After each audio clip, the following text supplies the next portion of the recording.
انسان زمین پہ جب چلتا ہے تو اس کا زمین پہ وزن پڑتا ہے.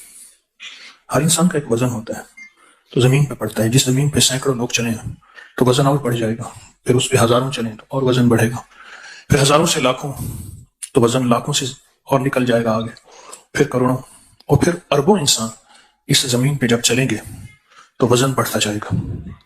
فرمایا زمین کی آوازیں آتی ہیں، جیسے کوئی چارپائی پہ بیڈ پہ بیٹھے تو زیادہ آدمی بیٹھے تو اس کے چرچرانے کی آواز آتی ہے، اس طرح زمین کی آوازیں آتی ہیں. اور زمین اللہ پاک جل شانہ کو پکارتی ہے کہ اللہ میرے اوپر انسانوں کا وزن بہت بڑھ گیا ہے. تو جو انسان پھر قرآن پڑھتے ہیں، ذکر کرتے ہیں، تسبیح کرتے ہیں، اللہ پاک جل شانہ ان کے وزن کو ختم کر کے ان کے جسم کو نوری بنا دیتے ہیں، روحانی بنا دیتے ہیں اور ہلکا بنا دیتے ہیں.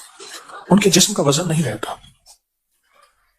دنیا کی تول میں اس کا وزن ہوگا، دنیا کی تول میں اس کا وزن ہوگا، اللہ کی تول میں اس کا وزن نہیں ہوتا. جو اللہ کی تول ہے اس میں وہ جسم نوری بن جاتا ہے، روحانی بن جاتا ہے، اس کے اندر سے وہ کثافت ختم ہو جاتی ہے. تو پھر زمین ایسے جسم کو پسند کرتی ہے اور زمین ایسے جسم کو اللہ کی بارگاہ میں دعا کرتی ہے کہ یا اللہ ایسے جسم مجھ پہ چلیں جن کا وزن نہ ہو.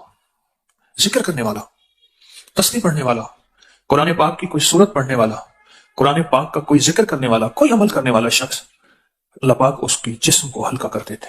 اس لیے فرمایا کہ ایسے ہلکے لوگ جن کے وزن نہیں ہوں گے، قبریں ان کا استقبال کرتی ہیں، فرشتے ان کا استقبال کرتے ہیں، ان کی میتوں کا استقبال کرتے ہیں، ان کے جسموں کا استقبال کرتے ہیں. اور ایسی پاکیزہ روح اس کو لینے کے لیے ہر فرشتہ آگے بڑھتا ہے کہ یا اللہ میں اس کی روح کو لے لوں، دوسرا کہتا ہے میں اس کی روح کو لے لوں. ہمیں جو اللہ پاک نے زبان پہ اپنی یاد کی توفیق دی ہے، میری اس فکر کو پھر سنیں گے اس بات کو، ہمیں جو اللہ پاک نے زبان پہ اپنی یاد کی توفیق دی ہے، یہ کوئی تھوڑی نعمت نہیں ہے. یہ ہماری زبان کو اللہ نے چنا ہے، یہی من یشاء چنا ہے، ہمارا انتخاب ہوا ہے، ہماری یادیں چنی گئی ہیں، ہمارا انتخاب ہوا ہے. اور اس انتخاب میں ہم کامیاب ہوئے ہیں تو ہماری زبانوں پہ اس کی یادیں زندہ ہوئی ہیں، ورنہ ہماری زبانوں پہ اس کی یادیں نہیں آ سکتی. کتنے لوگ ایسے ہیں، سینکڑوں ہزاروں نہیں، اربوں جن کو ایک دفعہ لفظ اللہ کہنا نصیب نہیں ہوا. عجیب بات ہے. آپ دیکھیں میں نے لفظ اللہ کہا تو آپ کے سب کے منہ سے، دل سے بے ساختہ اللہ نکلا. یہ اللہ، کتنے لوگ ایسے ہیں جن کو آج تک نصیب نہیں ہوا، آج تک نصیب نہیں ہوا کہ ان کی زبان سے اللہ نکلے.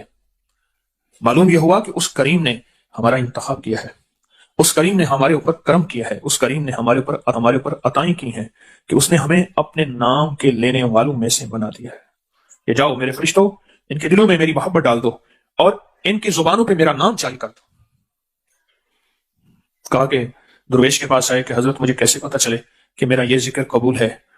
تو فرمایا ایک کے بعد اگر دوسرے کی توفیق ملتی ہے تو پھر پچھلا قبول ہوتا ہے تو اگلے کی توفیق ملتی ہے. غریب انسان ہوگا اور وہ سارا دن مزدوری کرتا ہوگا اور اس کی زبان پہ ذکر ہوگا، وہ دنیا کا خوش قسمت انسان ہے. معلوم یہ ہوتا ہے، مجھے ایک دفعہ ایک بندہ کہنے لگا کہ آپ کے درس میں ایک بات سنی تھی کہ کچھ لوگ ہوں گے جو دنیا کے بھی غریب ہوں گے اور آخرت کے بھی غریب ہوں گے.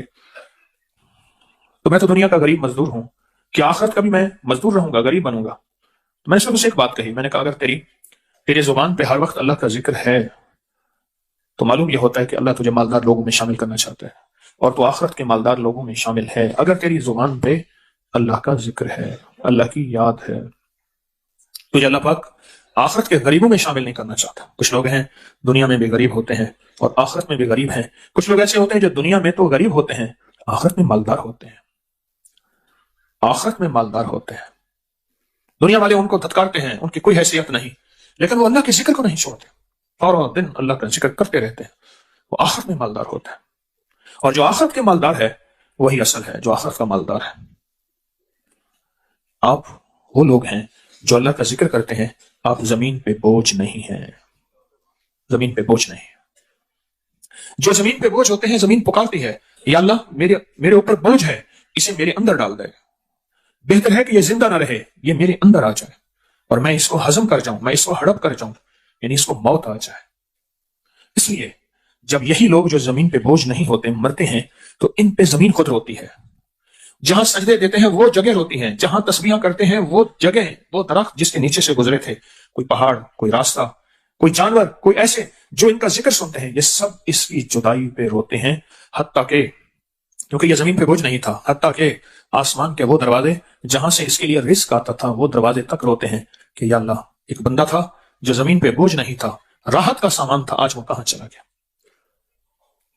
آپ جو بہانے سے سارا دن اللہ کا ذکر کرتے رہتے ہیں، سارا دن اللہ کا ذکر کرتے رہتے ہیں، کبھی مسنون دعاؤں کی شکل میں، کبھی تسبیح کی شکل میں، کبھی نماز اور سجدوں کی شکل میں، کبھی تلاوت کی شکل میں، کبھی گھر سے نکلنے کی، کبھی گھر سے دم داخل ہونے کی، کبھی کھانے کی، کبھی تسبیحات کی، کبھی 129 بار سورت کوثر کی، کبھی سورت کوثر اور سورت انا انزلنا انا اعطینا کے وظیفے کی 3 بار جو میں بتاتا ہوں، یہ جو بہانے سے سارا دن کرتے رہتے ہیں، اللہ کے ہاں اس کی بہت بڑی قیمت ہے، اللہ کے ہاں اس کی بہت بڑی قیمت ہے، میرے اللہ کے ہاں بہت قیمتی چیز ہے یہ، اور اللہ کے ہاں اس میں بہت عظمت ہے، قیمت ہے، وقار ہے، شان و شوکت ہے، آپ گمان نہیں کر سکتے۔ یہ وہ لوگ ہیں جو محض اللہ کی محبت میں، محض اللہ کی یاد میں سارا دن پھرتے ہیں، ہم سارا دن پھرتے ہیں، اور فرمایا کہ یہ وہ لوگ ہیں جن کے وجود کو بعض لوگ سمجھ نہیں سکتے، پر ان کے دل میں اللہ کا ذکر ہوتا ہے، اللہ کی یاد ہوتی ہے۔ کتنے خوش قسمت ہے، اللہ نے آپ کو چنا ہے۔ بادشاہ کے سامنے غلام تھے، اس نے دیکھا نا، اس نے کہا یہ بھی دے دو، یہ بھی دے دو، بکتے غلام آئے تو بادشاہ نے ان غلاموں کی قطار لگی ہوئی تھی، ان میں سے انتخاب کرنا تھا، انہوں نے کہا یہ غلام بھی دے دو، یہ بھی دے دو، یہ بھی دے دو، یہ بھی دے دو، یہ غلام بھی، انہیں باقی لے جاؤ۔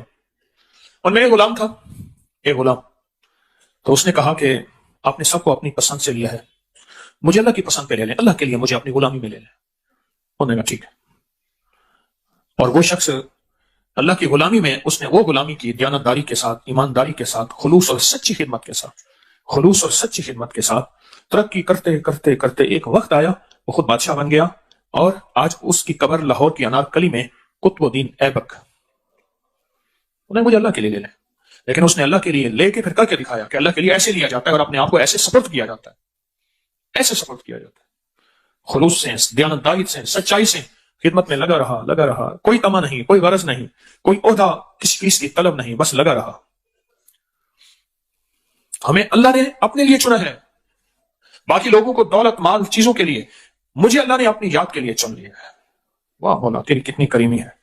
بادشاہوں کے درباروں میں کچھ لوگ ہوتے تھے جو اپنی شاعری لاتے تھے، پھر شاعری کے لیے وہاں کچھ شاعر بیٹھے ہوتے تھے، پہلے ان کی شاعری سنتے تھے کہ اس قابل بھی ہے یا محض پیسے لینے کے لیے اور نذرانے لینے کے لیے آیا ہے، اس کی سنتے تھے، اگر اس شاعری میں جان ہوتی تھی پھر اس کا انتخاب ہوتا تھا، پھر انتخاب کے بعد وہ بادشاہ کے حضور پیش کیا جاتا تھا، اور اس کی زبان پہ بادشاہ کی شان بیان کی جاتی تھی اور بادشاہ کی تعریف بیان کی جاتی تھی۔